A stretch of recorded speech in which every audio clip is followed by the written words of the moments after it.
Hey mamas, it's your girl Carrie, and welcome back to another episode of Mom Wife Career Life. If you're already looking at your calendar thinking, how in the world are we going to do this all again, this episode is totally for you because back to school season doesn't just mean new backpacks and school supplies. It means new schedules, earlier mornings, homework, sports and activities, school emails, lunches, appointments, forms to fill out, places to be. And somehow we're supposed to keep up with our jobs, our homes, relationships, and maybe even find a few minutes here and there for ourselves. And the truth is, the answer isn't trying harder to keep up with everything. It's putting systems in place that make your life easier. So today I'm bringing back one of my favorite back to school episodes, but with a twist. I've updated it for this season of motherhood that I'm in now. I've added some things I've learned over the past year, and I've included a few new systems I'm putting in place myself as we head into a very different September for our families. We're talking about shared calendars, morning and evening routines, school lunches, homework, screen time, activities, protecting your margin, all the things. And because part of creating a less overwhelming school year is getting comfortable protecting your time and saying no to the things that you don't need on your plate, I really want you to grab my free Boundaries Made Simple guide if you need a little help saying no, protecting your time, and letting go of some of those commitments that are taking up the space that you just don't have time for this season. Go grab your free copy today. All right, mamas, let's get into these back to school systems and make this school year a little easier on all of us. Are you feeling overwhelmed trying to juggle all the many hats you wear as a working mom? Do you want more quality time with your family without distraction of work, time alone to take care of yourself and your needs? Welcome to Mom Wife Career Life. I'm Carrie, a wife, a mom of 3, and a recovering perfectionist.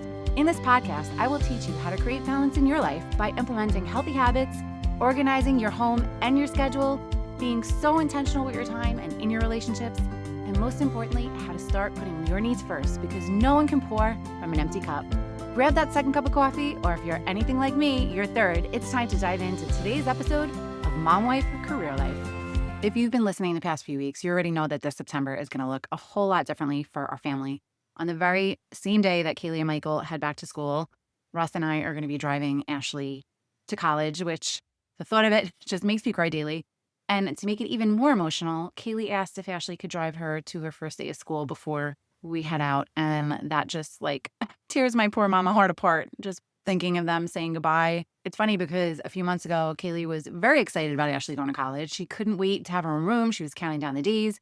But now that it's actually happening, reality is starting to hit big time. She's realizing she's going to miss those late night conversations, sharing a room, and just having her big sister there all the time. And then there's the practical side that I started thinking about with her going away, is that we're losing an extra driver. Last year, Ashley has been helping a lot with driving. She drives her sister to school. She drives Michael to and from practice when I need her to, which meant that I had all this extra time in my morning routine, that I had time around making dinner.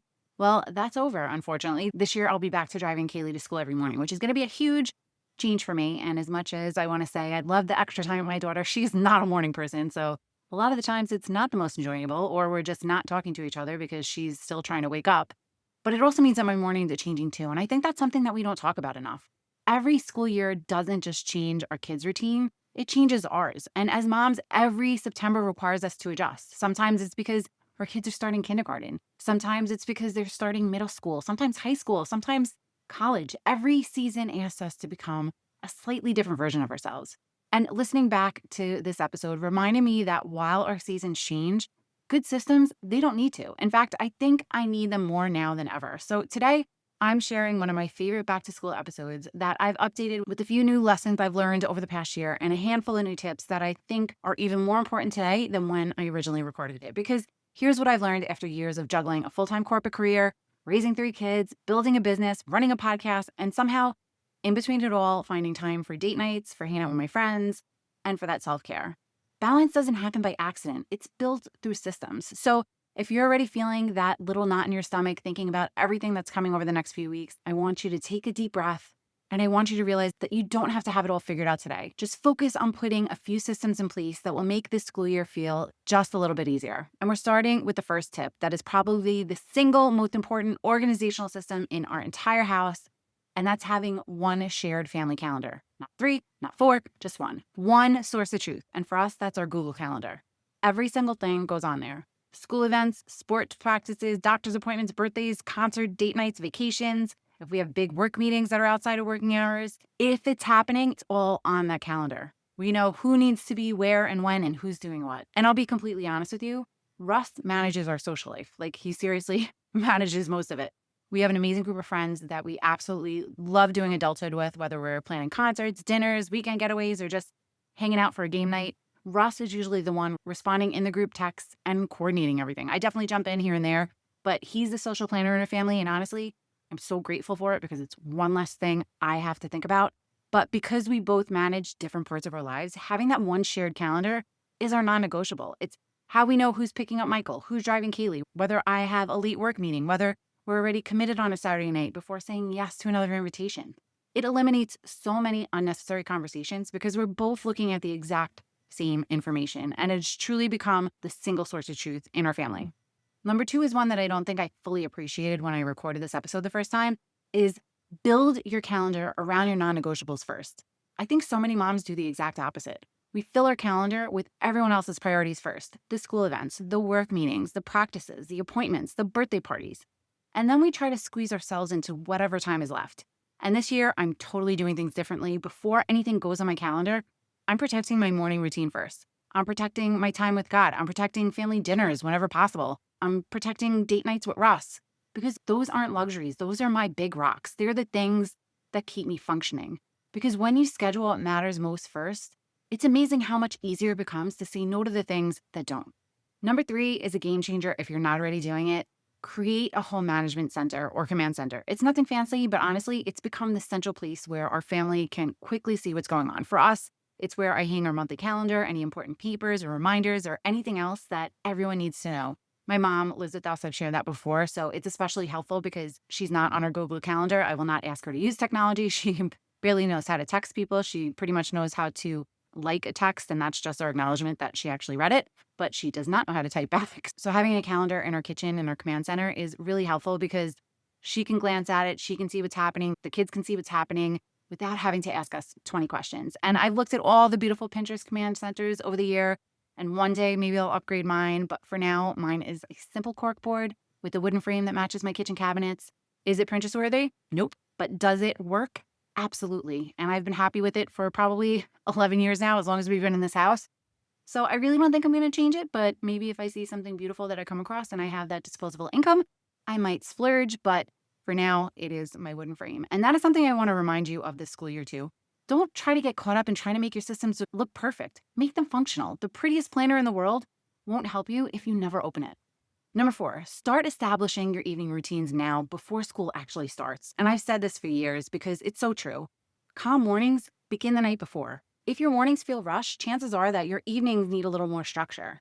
Now, as my kids have gotten older, our evening routine has completely changed. I'm not trying to pack everyone's backpack anymore or laying out their clothes anymore like I did when they were little.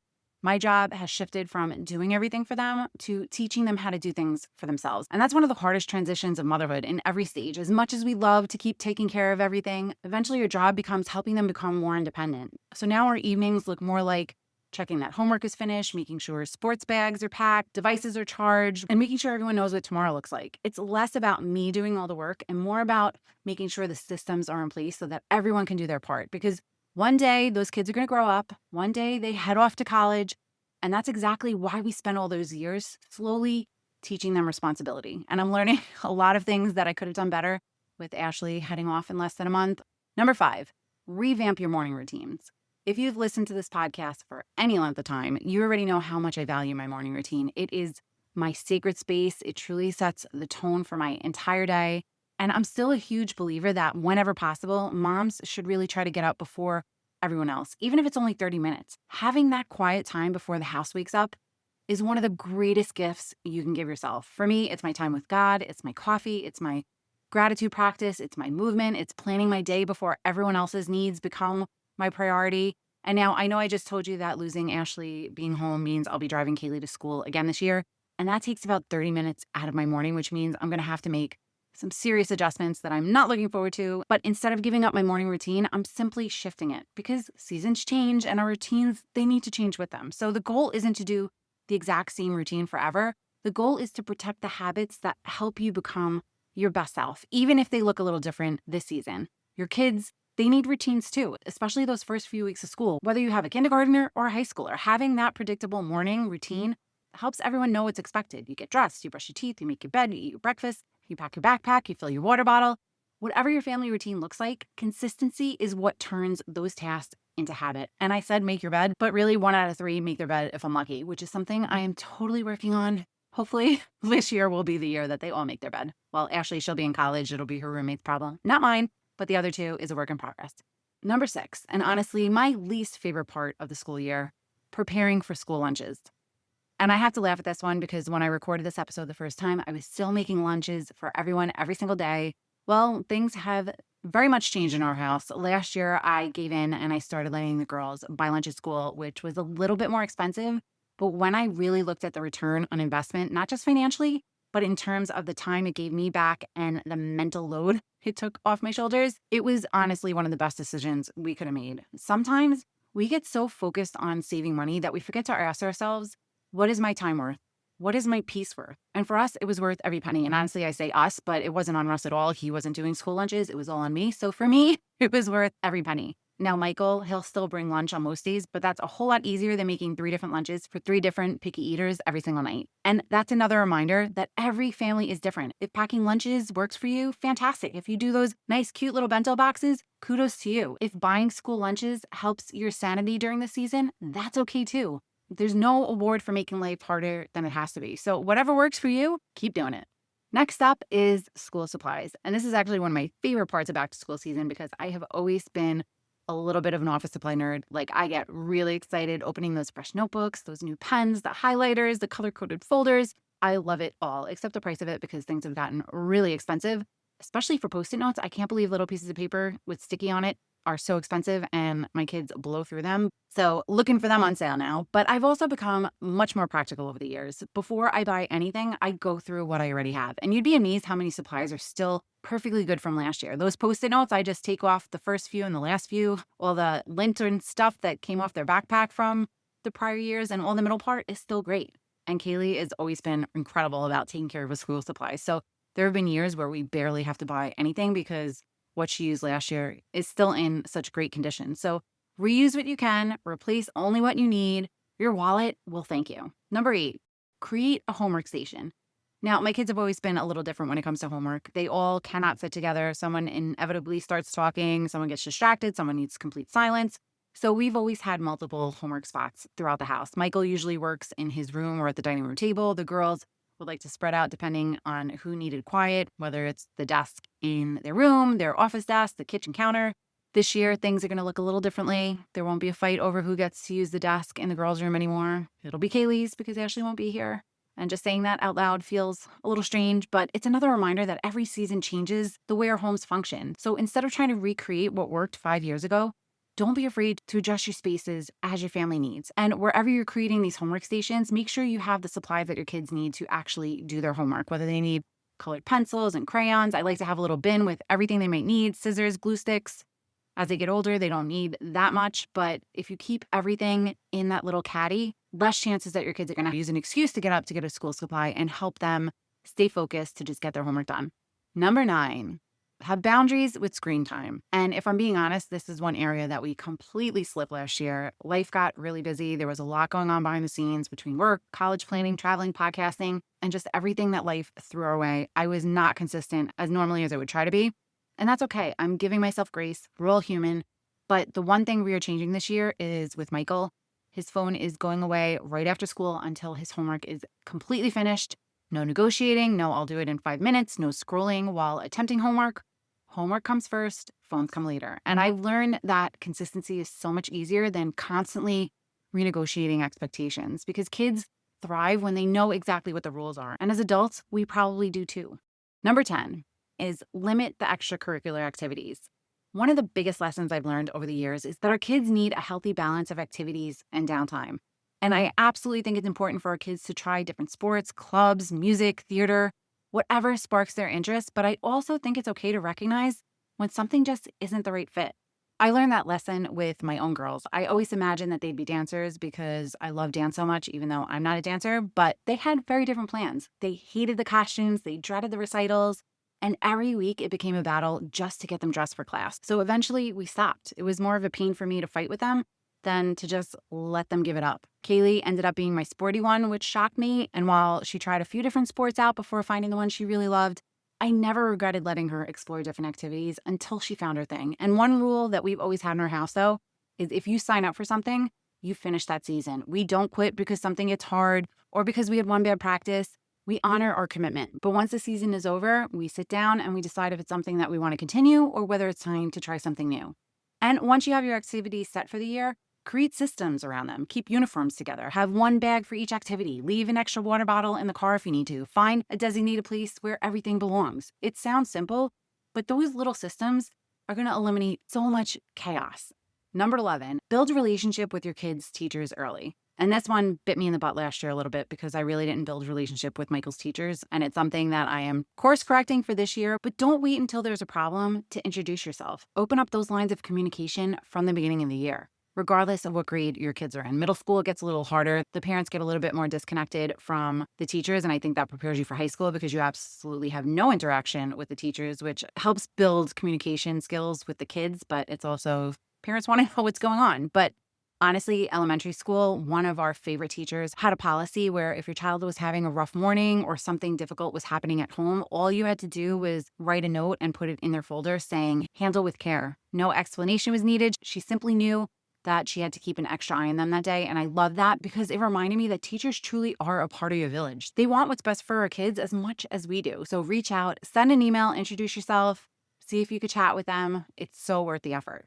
Number 12. And honestly, one of the biggest mindset shifts that I've had to go through over the years is stop trying to be super mom and instead build better systems. I think so many of us spend our days trying to remember everything, remember the permission slips, the spirit days, the picture days, when to order more snacks, remember the dentist schedule, remember volleyball knee pads, which reminds me that I have to order ours. It's all just exhausting. And at some point, I realized the goal isn't to get better at remembering everything. The goal is to create systems so I don't have to. That's why we have the shared Google Calendar. That's why we have a command center. That's why I do my Sunday strategy sessions every week. That's why sports bags have a designated home. That's why we have routines. I don't have to remember everything anymore. My systems remember it for me. And honestly, if your kid's in elementary school and they have those take-home folders, make it part of your routine that your child has to put that folder right in front of you or right on the kitchen counter so that you don't forget to go through it. Because I know as working moms, we get so busy and we might forget that third kid's folder like I used to do. Poor Michael, the neglected child. But if you have multiples, you know what I'm talking about. Number 13, and something I've fully embraced this past year, is protect your margin. I think as moms, when we see an empty square on our calendar, we think that it immediately means that we're open and available for whatever might come up that day. And before you know it, every afternoon and every weekend is spoken for. But here's the thing I want you to think about. Just because you can say yes doesn't mean that you should. Some of my favorite family memories have come from those nights when we had absolutely nothing planned, whether we're ordering pizza and eating it on the porch, watching a movie together, sitting outside where the kids rode their bikes, going for a family walk after dinner. Those moments matter just as much as the scheduled ones, so don't feel guilty leaving that white space in your calendar. Protect it. Your family needs that margin just as much as it needs structure. And while we're talking about taking care of everyone else, I want to remind you not to forget yourself. Back to school season asks so much of us moms. We're coordinating all the schedules. We're buying all the supplies. We're helping everyone regulate their emotions. We're making sure homework gets done, keeping the food in the house, remembering a million little details. And it's really easy to put ourselves last. So please don't. Maybe for you that looks like getting up 30 minutes earlier for your morning routine. Maybe it looks like going for a walk after dinner. Maybe it's protecting date night with your spouse. Maybe it's reading a book before bed instead of folding one more load of laundry. Whatever fills your cup, protect it because you can't keep pouring from an empty one. Number 14, if your child is starting a new school, do a practice dry run before the first day. Drive to the school, figure out where drop-offs are, walk around if you can, find the right entrances. The more familiar everything feels ahead of time, the less anxious everyone's going to be that first morning. And yes, I said everyone because I think sometimes we're really just as nervous as the kids. Number 15, bring back the Sunday strategy session. If you've given this up over the summer or if you've never done it, this is still honestly one of my favorite weekly habits. And I say Sunday, but sometimes I do it on Saturday. But every weekend, we are looking at the upcoming week, who has practice, who needs to stay after school, what nights are crazy, when do I have big work meetings, do I need to grab takeout one night because there's realistically no time to cook? Spending that 15 to 20 minutes getting on the same page with Russ before Monday makes the entire week just run so much smoother. And honestly, we sit down with the kids and we let them know what's happening too. So that way everyone's aware, everyone knows what they have to do, whether it's a doctor's appointment, dentist appointment, sports practice, they know what they're responsible for that week too. And last but not least, give yourself permission for the first couple of weeks to be messy. Seriously, someone is going to forget something. Someone will remember they need poster board at 9 o'clock the night before it's due. I don't know why that happens every year. I used to have a stack of poster board, but so many of those last minutes happen that they grab them, especially with promposal season. So just do yourself a favor and grab a stock of poster board. But someone's going to oversleep. You'll probably forget to sign something. And it's okay. Every family needs to settle into a new rhythm. So don't decide your systems aren't working after 3 days. Give yourself a little grace while everyone adjusts. As I've been getting ready to send Ashley off to college, I found myself thinking a lot about the different seasons of motherhood. The mom packing a tiny backpack for preschool, the mom helping her middle schooler become more independent, the mom handing over car keys for the first time, the mom carrying boxes into the college dorm room. They're all different versions of the same woman, and every season asks something different of us. So if this school year feels a little different than last year, don't fight it. Adjust your routines, adjust your expectations, adjust your systems, because balance isn't about doing things the way you've always done them. It's about creating routines that support the season you're living in right now. I know back to school season can feel totally overwhelming, but I also know you're capable of handling it. Not because you're super mom, but because little by little, one routine at a time and one system at a time, you're creating a life that supports your family instead of constantly reacting to it. So I hope today gave you a few ideas that you can take with your family as you head into this new school year. If you have a tip you'd like to share, we'd love to hear it. I'd love for you to take a second and head on over to our Facebook community, Work-Life Balance for Working Moms, and tell us all about it. Moms helping moms, it's what we're all about. Sending you so much love and light until next time on Mom Wife Career Life with Carrie Pat. Before you go, if you found this podcast helpful, I would be so grateful if you would take a minute, go on over to iTunes and leave me a review. If you have other stressed out mamas in your life that you feel this podcast could help, take a screenshot of this episode, post it on your Instagram stories and tag me, and let them know that they are not alone and they can create balance in their life too. If there's a topic you'd like me to cover or you just want to connect, DM me on Instagram at mom.wife.career.life. Or come on over and hang out in our free Facebook community, Work-Life Balance for Working Moms. Sending you so much love and light until next time on Mom Wife Career Life with Carrie Pat.